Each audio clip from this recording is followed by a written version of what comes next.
From Westside Church in Bend, Oregon, this is Behind the Message.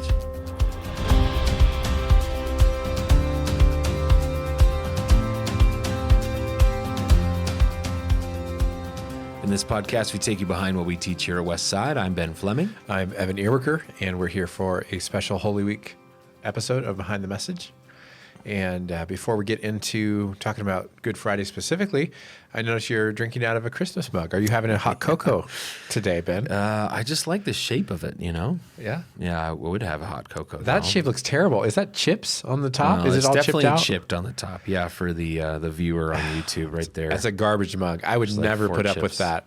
I'm very specific on I'm drinking from the mugs. other side. The chips bother you? You wouldn't use a... No. Like, what if they're not, like, sharp? They're not sharp. Do you wonder what's in them? I don't know. Also, bacteria the in lip there. at the top coming out, I wouldn't. I can't do it. You're right. That's not ideal. The diner mug, as you have, the Yeah. Sister's Coffee diner mug, This is is- the ideal mug. This is a nice mug. It's a little heavy for me though. Like the thickness of the wall. I like what is it? It's like a ceramic, but a little thinner. Right. A little curve to it. I like that thickness. Yeah. A heavy mug. That's what I want. A heavy mug. Don't Heavy you pens. sacrifice volume for it though. I do. I You know, know. you give up a lot of space.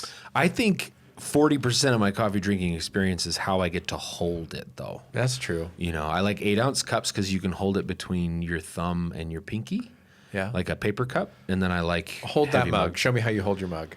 Oh, like this. Oh, okay. So you're a finger under the handle. I'm grabbing the whole cup if I can. Oh, are you? Yeah. Okay. And then You two-handed, If you're yes. watching on the video, you can see it lends itself well if it's cold because you can hold it with both hands. Yes. Yeah. Do you get it up to your nose? A little steam on your nose? No, that's weird. Oh, I've gone too far. Yeah. It's me. I've gone Wow. too far. Oh, I do love a good mug, though. It is the right weight. Yeah, regardless of how heavy or light you like it, when you feel the right way. Oh, what an experience. Yeah. All the diners in town, speaking of diner mugs, have slowly been going out. Just a feature of the economy, probably. But I know, like my dad's kind of demographic, my father-in-law, that's the thing they would do is go to diners for breakfast with their friends, and now they're getting run out of all these places because they're, going under. Yeah. But, were you a diner guy ever? I mean, I like the idea. Breakfast for sure. I've got some core memories. Heavily involved with breakfast with my grandpa, my mom's dad, who would take me out for breakfast whenever I'd see him, and then he'd go take me shopping to buy a baseball hat or whatever, something like that. And yeah, like he would call them hot cakes and links. We're gonna go out for some hot cakes and links. Yeah. And it was always in a diner or some kind of little Beaverton spot. Diners. And then I thought Denny's was pretty cool after I got my driver's license, Yeah. as one does, Yeah. especially in the small town, Southern Oregon. Denny's where I Denny's was the first to go here. Really? So you had Denny's, and then IHOP went out recently. Did you heard about that? Someone unfortunately drove their truck into the sign of the IHOP, and it knocked the sign over. But they were about to go under anyway, so they didn't fix it. And then, like 2 weeks later, they announced they were closing down, and so the sign just stayed there, No broken, way. and it was like the saddest statement about the state of IHOP in our town. IHOP went out, Sherry's went out. With huge debts, like $800,000 in owed Sherry's is out? back payments. Yeah, I didn't know that. all over the Northwest, they're out. Okay. That's yeah. crazy. Yeah. Sherry's One by Pie. one. So when you were in Glendale, like I Yeah. was, 25 minutes from the nearest big city, which was Grants Pass. Those were finger quotes for the listener. That was the thing you did. We either drove to Wolf Creek, which was an even smaller town but had a 24-hour gas station. We would get energy drinks and beef jerky. Or you continue on to Grants Pass and you get pie from Sherry's. And that was kind of the Glendale kid circuit. And if you were wealthy, you got Dutch Bros on the way out too. That was part of the idea. If you were one of the wealthy kids. You have to counteract the sleepiness of the pie with an energy drink or a Dutch Bros, right? A big strawberry rhubarb deserves an Annihilator from Dutch Bros for sure. We were talking about that this morning. Everyone's old when they're in the high school, your Dutch Bros drink of choice and these sugary things. And they would serve them in a paper cup, which, again, comes full circle. cold drinks, hot drinks, all out of a paper cup. Who drinks a cold drink out of a paper cup? Yeah, the cup's just slowly kind of melting into itself, right? As you go on, softening, and that was a great part of the experience too. Speaking of the ASMR of it all, Lindsay, did you have a Dutch Bros drink? Were you We didn't have a Dutch Bros in Albuquerque. Oh, Albuquerque. Of Yeah. course. That's a Northwest brand. Yeah, but I enjoyed the occasional Starbucks. Yeah. As a senior in high school, a 16 ounce or a, what is it? It's not a tall. Tall's the small. Grande. Yeah. Grande, thank you. Vanilla latte with Venti. 2 sweet and lows, you guys. Oh, yeah. Sick. It's like, I don't like coffee, clearly, but I want to be a part of this culture, so I'm going to, Hold the cup. yeah. Yeah. Yeah, I want to hold the cup. I don't know. You didn't go like big frappe kind of a thing, though. I think those were too expensive. Although, God, who knows? Maybe it was the think they same after were. it was all said and done. But But I that was wanted the thing. Just want to be the a part of vibe. the culture. Yeah. Yeah, the vibe. The vibe. Yep. High school, college was like giant freezes at Dutch Bros. It was a freeze or a frappe blended, which I will admit for a drink still very tasty. For 2, instant death. Too much sugar and cream. Oh, but Those are the days. those were the days. Yeah. Well, all of us over 40, we can't be drinking those drinks every day anymore. No. Yeah. But a lot of caffeine on Holy Week, right? This is Yeah. a busy one for us. Here It's we go. true. It's true. Holy Week's a big deal for obviously Christians everywhere. Here in leadership in church, of course, we do a Stations of the Cross, Good Friday service, always very meaningful, and then Easter Sunday, which is a big deal. Yeah, let me ask you guys a question a little bit more personally. You guys have been following Jesus for a while, been in church, working for a church for a long time. We've done this several times, right? The story could very easily fade or become maybe feels like it would be less important or at least less shocking or impressive. And like you said, we do Stations of the Cross and we have all these services and we kind of know what Good Friday is gonna and supposed to feel like, and we know what Easter Sunday is going to and supposed to feel like. Do you ever find yourself needing to be like, I gotta get excited about this story again, or I need to feel this way or think this way or get myself into this mood? Is that part of the process of Holy Week for you? Yeah, that's a great question. I know for the last few years, you got to kind of come to grips with seasons of life where you don't have to rely on like emotional, elevation to feel like something matters. And I think that's maturity, or like maturing in faith, is to realize like, yeah, when you're first starting out, there's a certain infatuation or an emotional response to everything. That's really a gift, I think. And then as we mature in our faith, I do think it's actually a sign of depth. I hope to be able to say I don't necessarily emotionally just feel all the feels, and yet I know something is true and real, and I can participate in it. And then that's probably where I'm at. Today I'm not like giddy about the fact that Easter is coming. Probably emotionally less heightened about Easter than maybe when I was 21. And but I think that comes with life, and hopefully that doesn't come with the sense of I'm jaded now, or I'm cynical, or I'm numb, to all this. I don't think that's it. What about you? Yeah, I'm with you. I think there was a time where I felt the need of, I've been through the rhythm and the rotation of this enough, where I'm a little, I don't know, not impressed, I guess. And yeah, I need to talk myself back into that.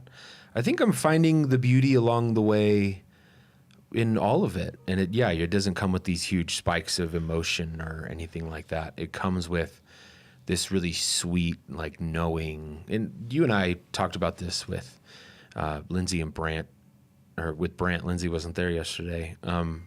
We talked about this. For some reason, it doesn't feel like Easter has to be this huge, ginormous party at the end of a certain season anymore. And as I read scripture, certainly there must have been great celebrating when Jesus returned and the disciples saw him and all that. But a lot of stories that we get are like a walk and then a breakfast on the beach. And actually, right now in this season of life for me, what Easter feels like is this really refreshing, hopeful, you can almost hear the water lapping up on the shore during breakfast at the beach kind of an experience with Jesus. Like this sweet, gentle confidence that is very Certainly there's celebration in the middle of that, but it doesn't necessarily feel like a party with confetti, I guess, is how I feel about it. And for each of the disciples in the narrative, a lot of confusion. They're terrified, it says. Thomas is doubting. The disciples on the road to Emmaus are unaware and then overwhelmed. But it's all very confusing. They've all walked through intense crisis and trauma, through Jesus' arrest and then his crucifixion. And so to process all that, this is not a homecoming parade after Jesus is resurrected for the disciples. They are just, their minds are swirling about what all of this means, And for Easter Sunday, for us, I think there's a pressure to make it feel like a dance party, which for good reason. We're celebrating resurrection and life over death. And I think we also have to create room for there to be a sense of, bringing our whole selves and wrestling in real time with people who are saying, what does this mean if I really believe this, that life triumphs over death, that there's hope when I thought there was nothing left for me.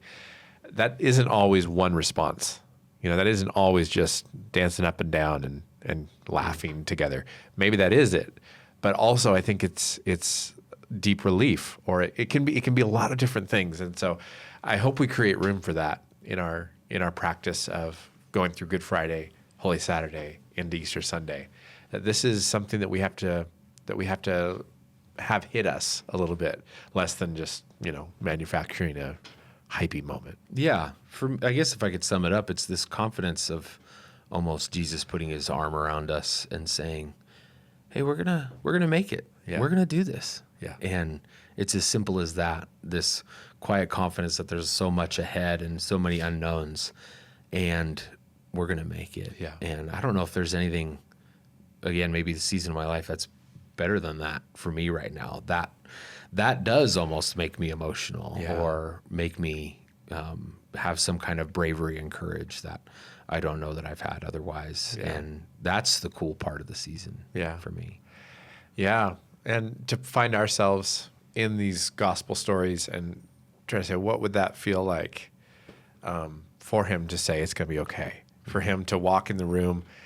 And if you remember this, I think it's in Luke, where he appears in the room where the disciples are gathering, and I'm sure they're talking like, what is going on?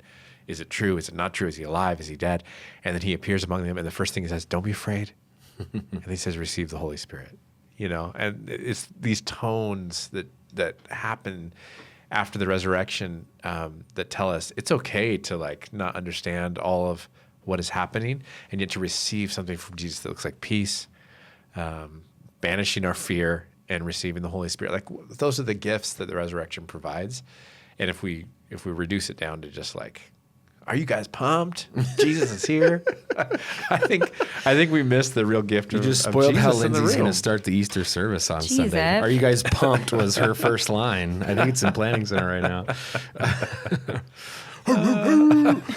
Yeah, air horn. Yeah, if you're listening out there, you work at a church and you're considering air horns, don't. Have you done it? No. Okay, good. No. Yeah, we drew the line there. Beach balls were part of it. Yeah, I think we talked about that. Yeah. But not air horns. No. Yeah, when you consider the story of some of these disciples, and we talked about Peter and his denial of ever knowing Jesus this last week, what you're talking about, these simple, do not be afraid, receive the Holy Spirit, let's move forward with courage. Those people, I'm sure everyone, but the Peters of the world who we know for sure have gone through such trauma and fear. What an incredible moment to sit and be welcomed back in. I'm not back in because I don't think Jesus ever sent any of them out, but to have that confidence that they're with Jesus, that he still loves them, that this hasn't gone anywhere. That's my greatest hope for the church, is that those who feel on that outside or margined or marginalized or maybe not quite what they once were or not quite what they hope to be, I hope people can find that moment for them. And I don't know, I feel like that rarely comes in that big celebration kind of experience. And it comes with that gentleness of an arm around the shoulder. And I think people are going to experience that here this Easter. Yeah, and to to move through Jesus' death as a congregation now is to remember that we will get to points that feel like, oh, this is it. This is the end.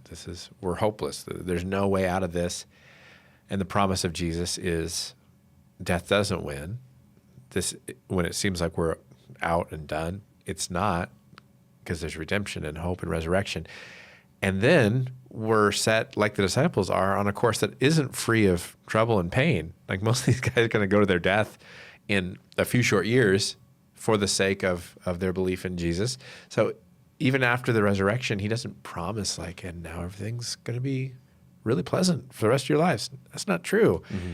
And yet there is this overriding confidence that like, Count of Monte Cristo, remember that movie where he's like in the toast, he's like, do your worst or whatever. Or, it's like, there's a sense of do your worst because we've seen that life wins and Christ is risen. And so whatever we face now, it doesn't have that sense of terminal despair because Christ is risen. And so all of these things have to, I think, show up in our approach and our processing of what the resurrection means.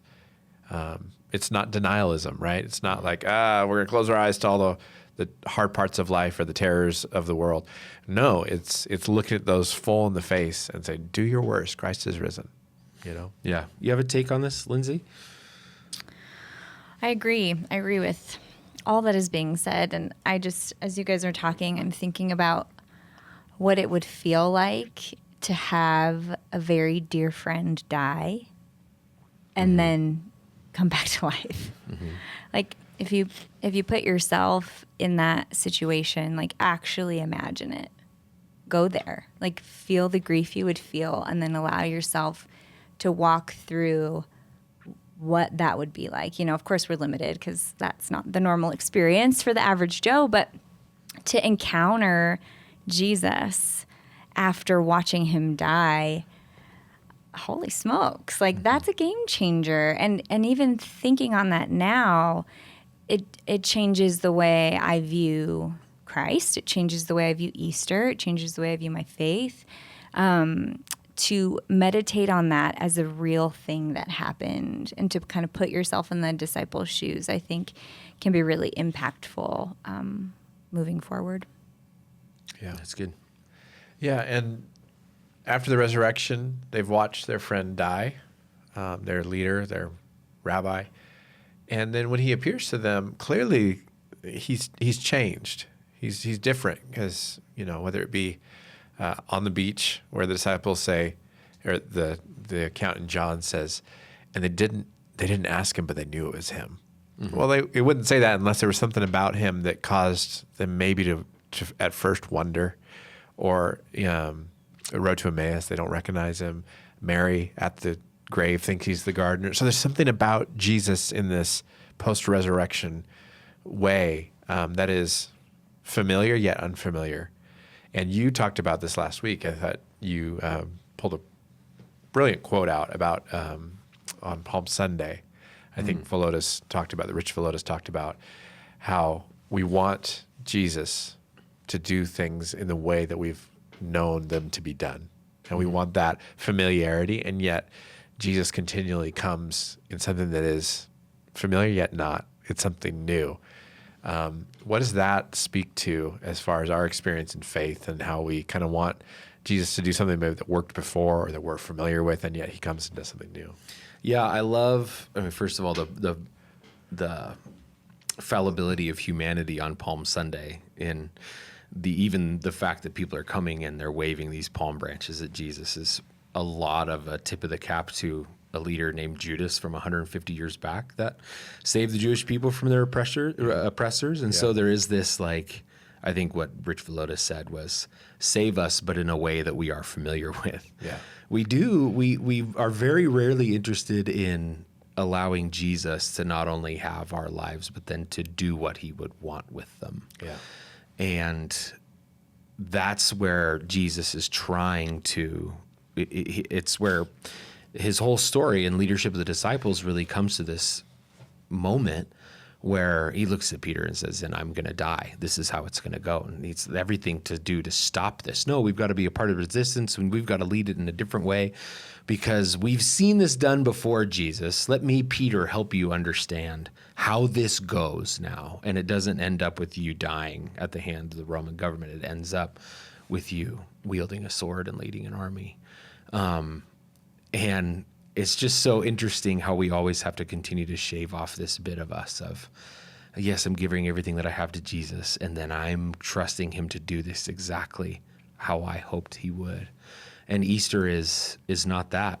I've said a lot really with humor or an attempt to humor on Sundays. Like there's so many ways that Jesus has done things that I would not have done it. The inefficiency of rising from the dead and then going on walks and having breakfast at the beach is ridiculous. Show up at the temple, show up in the middle of the city, grab a megaphone, grab a microphone, proclaim your greatness and your resurrection to the whole world around you. And yet he doesn't do so. And so I forget the original question that you asked. Yeah. But that is such a big part of the Easter experience for us that we have to remember that celebrating the resurrection of Jesus is also another invitation to actually give ourselves over to him to do what he would want with our lives. Yeah, yeah. And that surrendering piece is how we follow him through Passion Week, right? Because he, in the story, at the Last Supper, he's washing his disciples' feet. He's using all this language talking about, pouring out his life and his death. And then he goes to the garden, and it's this, not my will be done, but yours. He's poured out like a drink offering. He's in anguish. And then through what we're celebrating now, Good Friday, heads to the cross. And it's just the quintessential display of selflessness and emptying all of yourself for the sake of others. And of course, this is the bedrock of Christian faith, right? In practice is how do we follow Jesus into this, cross-shaped life, this cruciform life, in a way that also costs us so much. To do that, and yet to think that we can still hold on to and I'm also going to do this my way. It doesn't work, right? And I think that's what we face on Good Friday is realizing that we're going to have to collide with this. The cross and us are going to have to collide if we want to follow Jesus. There's no other way. And what happens there at the cross will determine everything. You and I have gotten a lot out of starting a Good Friday service over the last few years here. We make the comment at the end of every one like, wow, that was really good. Or even like, we're kind of good at this, at walking into this moment specifically on Good Friday. What has that service, you think, done for us as a church and for you personally? For me, it has reminded us year after year now that we don't get to Easter Sunday without the cross, right? And so these pieces of sacrifice and sorrow and death are the path that we take if we follow Jesus towards resurrection. And it doesn't discount the power and the joy of resurrection. It enhances it. It deepens it.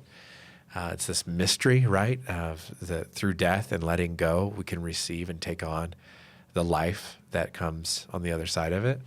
And so to walk the church through that with our Good Friday service, I think points to that over and over again. And it also is an opportunity to challenge some, I think, misconceptions about the nature of the cross and specifically this idea of an angry, bloodthirsty God taking out all of his rage on Jesus. Instead, to help point again and again for the church and to the church on these nights, that Good Friday does not represent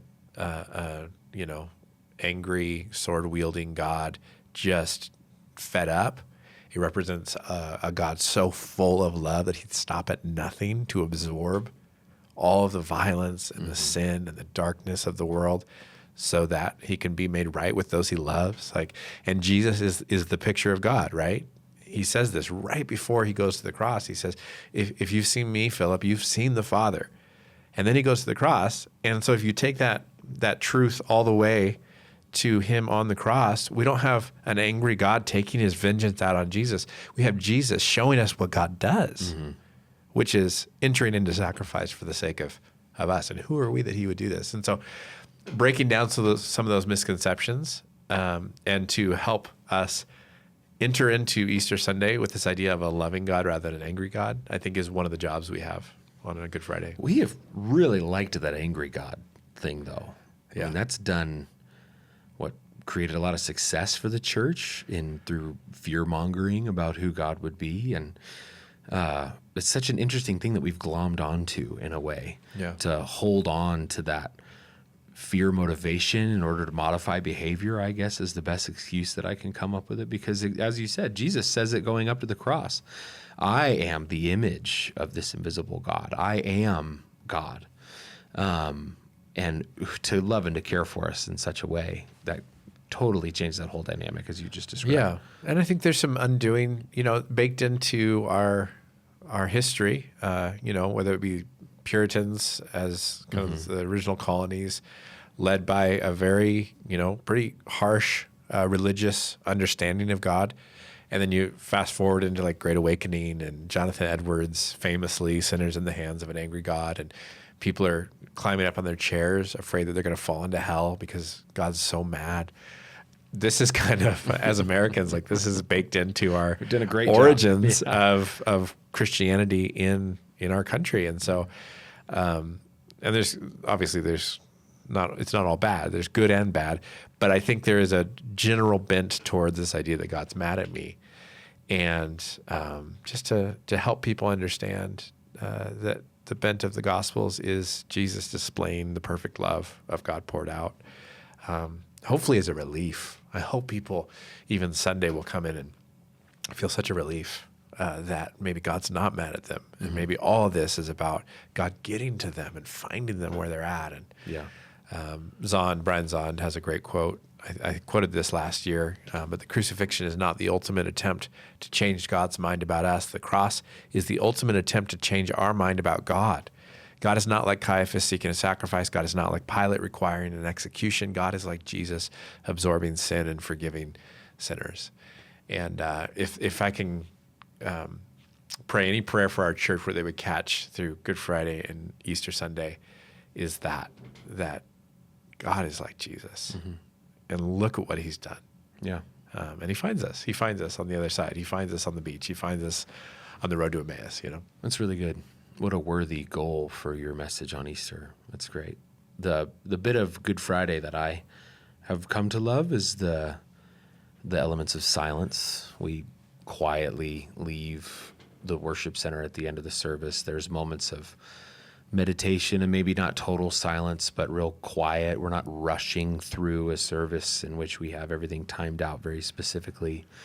There's something about the Saturday feeling of all the crowds have gone, the violence is over, and it's so terribly awkward in that in-between time. I can recall a few times like leaving the county fair really late at night after it was pretty much closed. And all of a sudden you look at this thing that was all lit up and full of activity and people buzzing around and all the noise, and it's quiet. It almost creates this sense of unease in this place that I felt very safe at for the last several hours. All of a sudden I wonder about that. And I think it's this way with our faith. There's an expression of our faith in here of we almost don't know what to do with our hands during Saturday, during the real quiet, if we allow ourselves to enter into the story that way. It is an awkward Saturday in which we say, I'm not sure I have enough faith, or I know what's going to happen, or I'm not totally confident that actually Sunday's going to come and it will be the moment that I always thought it would be. We believe this in the story of Jesus, but we don't always believe it for the thing in ourselves. And sometimes Saturday lasts for decades in our lives, right? Where we just don't know if anything's actually in there in the first place, in that tomb, about to come back to life. And practicing that with people is so important. Yeah. And I think about on Saturday, the disciples are evidently making plans. They're going to head home, right? They've come to Jerusalem for Passover and this festival, and it's very festive, and pilgrims are coming from everywhere and all this. And then it goes so badly. And think about like that roller coaster from coming into Hosanna with Jesus into the city and then through the weekend, just how devastated they are. And they're going home, and Jesus, his body is going to stay here in Jerusalem in the city, and they're going to go home without him. Like the depths of sadness there on Saturday. And then for Jesus, the first thing he says to the women is, I'm going to meet them there back home. Like go to Galilee. I'm going to meet them there where we were always together. There's just such a kindness in what Jesus is offering them, which is to meet up in that place where things feel right again. And I don't know, Jerusalem represented like the big stage and the big temple and all the stuff. And in the middle of their grief and trauma and all this, Jesus offers them the chance to like, let's go back home, and I'm going to talk to you there. And there's just such kindness in that for this story. And all these things, when you slowly start unpeeling these little details in the narrative, you just realize like how human this experience was, and yet this crazy miracle happens, and it like invades the ordinary. Yeah. You know? Yeah. The little detail of Joseph of Arimathea taking Jesus off the cross and walking however far to the tomb. The human reality of Joseph is potentially wrestling with one of two ideas, or both. I'm carrying God right now, a lifeless God, or I'm carrying the body of someone that clearly is not God, and how much brain space that would occupy during this walk of, and then just even the physical, the practicality of it. Joseph probably got tired on the walk. What do? You sit down and you got Jesus leaning on you. Like, this is such a raw, messy, dirty, funky, weird, beautiful experience that Joseph is having to walk through to carry his hopes and dreams, essentially. Yeah. Because it says that he was a follower of Jesus. He had invested so much into this man being the Messiah, and to actually be carrying his body and asking the questions all at the same time is a fascinating thing that I actually think is more relatable to all of us than we'd like to believe. The amount of time we have to carry around our dead hopes and dreams is a lot. We do that a lot as a part of the human experience. Yeah. The disciples in Luke 24 say, we had hoped he was the one. And so there's just this, the reality sinks in, like, I guess it wasn't. And I love that picture of Joseph carrying the body of Christ as his hopes and dreams, and having to say goodbye to that. And what a mystery to have a faith that believes life conquers death, and yet still, as part of that process, says yes to the death happening and saying goodbye to things. You know, because I think that is the way that redemption hits us. It gets to us. Life gets to us, is that we have to say goodbye on that Saturday. You know, and if you just say, I think Sunday's coming, so I'm going to close my eyes and wait this out. I don't know. I don't think that's how it works. I think we have to be the disciples, realizing like, oh, my hope is dead and gone. That thing is not going to work out. And then we enter into Sunday. And I don't want to skip over it, you know? Yeah, that quiet sitting around together, talking and sharing stories about Jesus. And then I imagine a disciple taking a big, deep breath and going, well, I guess he wasn't, and we thought he was. So what now? Well, I love that, what you talked about. Well, do we go home now? We came all the way to Jerusalem. What happens next? The little logistics, the real life that is coming into play in the middle of losing hope is, wow. And think about it. Like they're walking, they would have been walking the road to Galilee with thousands of other people also leaving the city after the festival's over.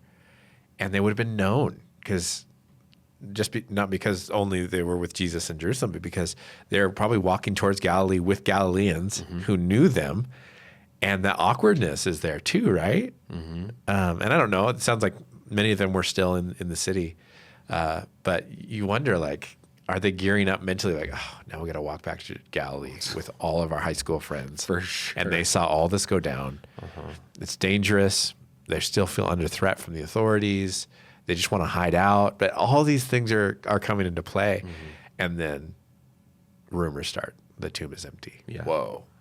It's there's so much going on in the story. Yeah, we'd been had, right? Yeah. There's not many things worse for me than, oh my gosh, I've been had and now everyone knows it. And they're looking at me and wondering if they should say something or shouldn't say something, which is exactly where they're at right now. The level of embarrassment, I think, is a very real thing. Not only to give years of your life into this, but then to be so publicly known that you failed for a certain amount of time is, so awkward and horrific.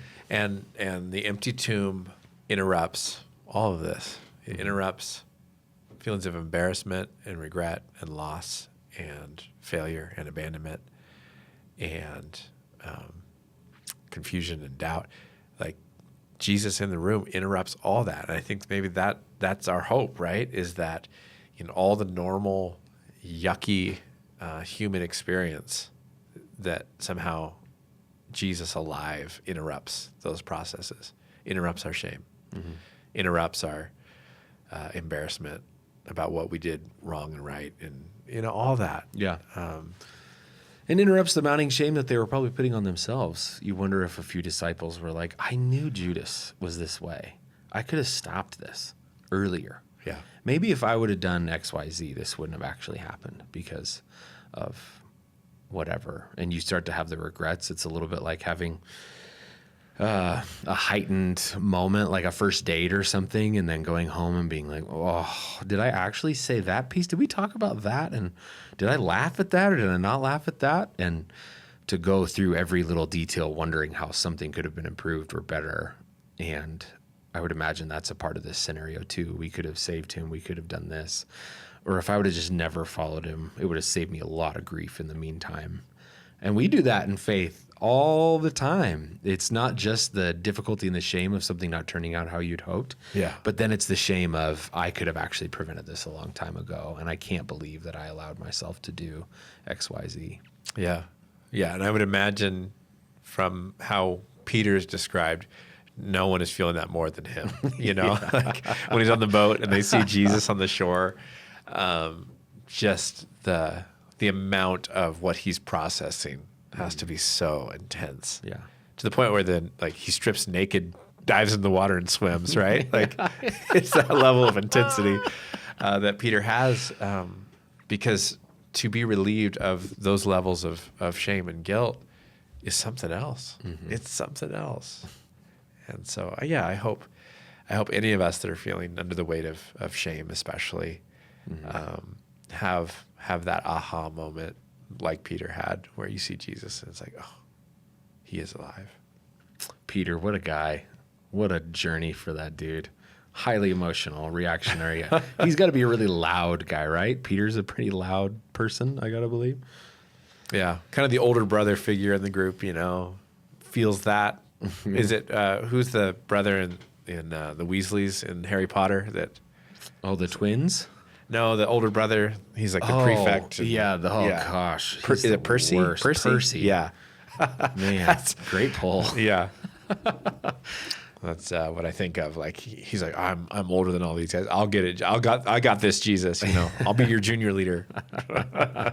And he gets it wrong over and over and over again. I'm a big believer. There's got to be a couple other disciples like Peter, and there's got to be a good handful that were like Thomas too. It's just that somehow in the writings, they're like, oh, just put Thomas's name on there. It was just him. It wasn't the three of us over here that were talking trash about how we never should have believed Jesus in the first place. And then sweet John is just there, just taking it all in.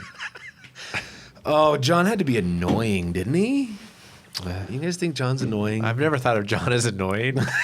I think that's not cool for a lot of people. But the guy who comes to the table and says, I'm the one that Jesus loved. I got to believe the group is looking at him like, come on, man. Yeah. But you're right. It's probably a blasphemous projection. I'm thinking in any group of kids, you have the different personalities. There's always that sweet kid who just, he's just a sweetheart through and through. I think of that as John. I don't think of him as the annoying. Okay, that's good. That's positive. The Bible, Joseph, in the Old Testament, he was like, oh, I'm the greatest among you. Bow to me soon, all that. I don't think that's John. That? Yeah, I don't think that's John.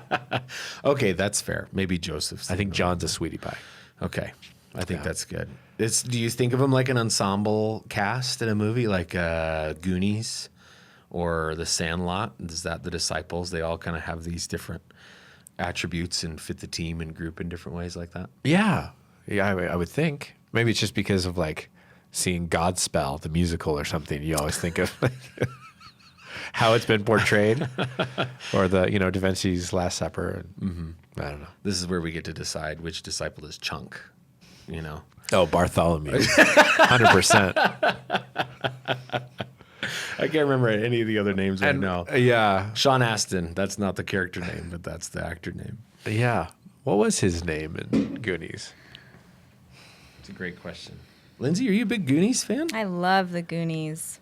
I'm going to Google his name right now. I can't remember any of the names either. Mikey. Oh, Mikey. wow. Okay. Yeah. Mikey. And Mouth. Yeah. Data. Or data. How do they? I don't know. You say it I think different. they called him Data, right? Data. Data. That's the kid from Indiana Jones. Yeah. Yeah. Half short. Short round. Short round. Short round. Half short. I know short was in there. Great actor. And he won an Oscar last year He did. for what? I heard that. I don't remember. Everyone, Everywhere, All at Once. I think it's Ki Hui Kwan. Ki Hui Kwan. What did he win an Oscar for? I don't know. It was a huge deal, though. Yeah, Josh Brolin. Man. Josh Brolin was the older brother? Brand. Yeah, he's the older brother. Brand. What a name.